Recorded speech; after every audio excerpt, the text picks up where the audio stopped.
To see is to experience the world as it is. To remember is to experience the world as it was.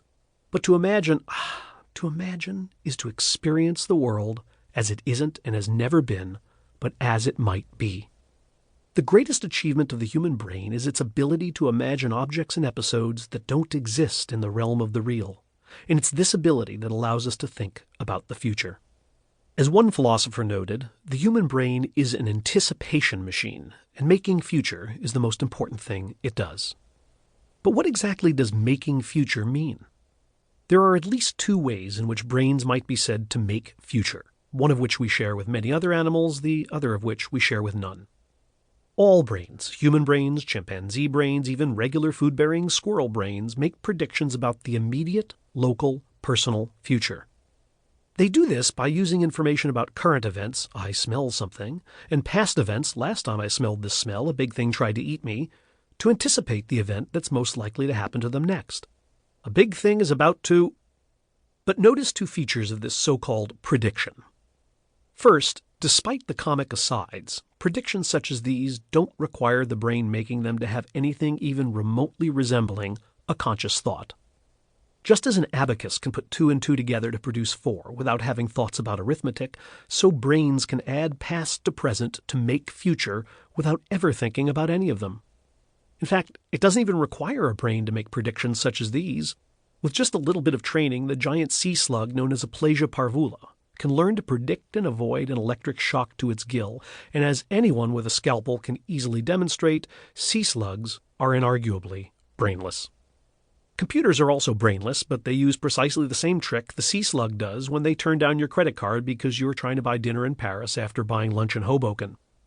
In short, machines and invertebrates prove that it doesn't take a smart, self-aware, conscious brain to make simple predictions about the future. The second thing to notice is that predictions such as these are not particularly far-reaching.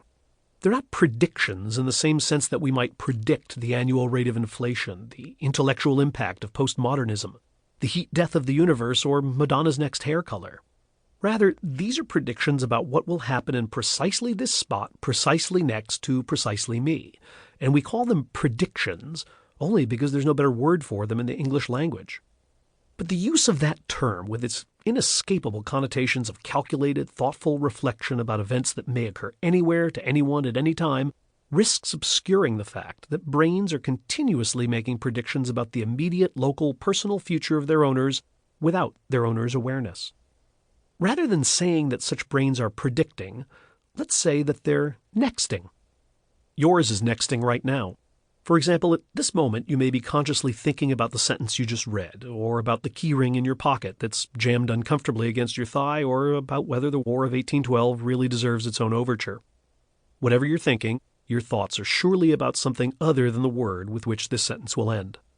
But even as you hear these very words echoing in your very head and think whatever thoughts they inspire, your brain is using the word it's reading right now and the words it read just before to make a reasonable guess about the identity of the word it will read next, which is what allows you to read so fluently.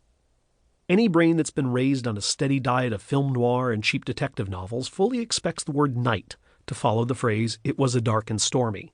And thus, when it does encounter the word night, it's especially well prepared to digest it.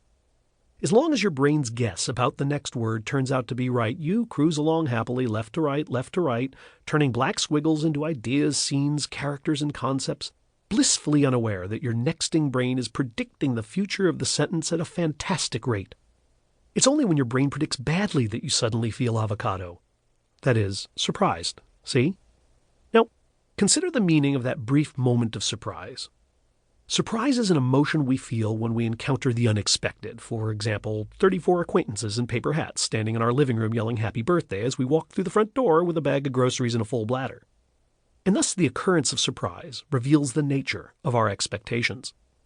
The surprise you felt at the end of the last paragraph reveals that as you were reading the phrase, "it is only when your brain predicts badly that you suddenly feel," your brain was simultaneously making a reasonable prediction about what would happen next. It predicted that sometime in the next few milliseconds, your eyes would come across a set of black squiggles that encoded an English word that described a feeling such as sad or nauseous or even surprised. Instead, it encountered a fruit.